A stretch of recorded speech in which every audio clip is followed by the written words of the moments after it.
In this video, I will show you how to delete your Google Maps search history on iPhone. So let's get started. First, open Google Maps on your iPhone. Now tap on your profile icon located at the top right side. Now tap on Settings. Now scroll down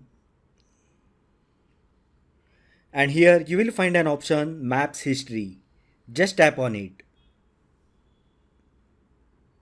Just wait for a couple of seconds.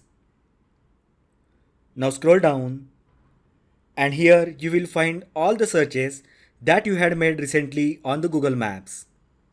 Now you can delete individual items by tapping this cross icon next to each search item.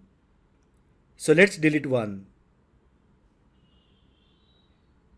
So now this item is deleted.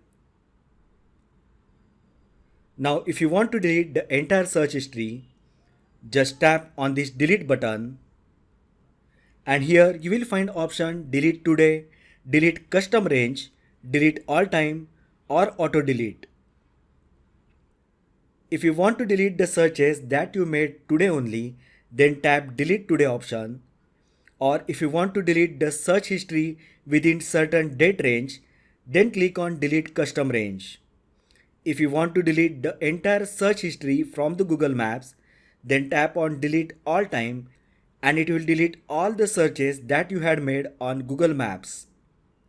So that is how you can delete search history on Google Maps on iPhone. If you find the video helpful, then like the video, share with your friends and subscribe to my channel. Thanks for watching and I will see you in the next video.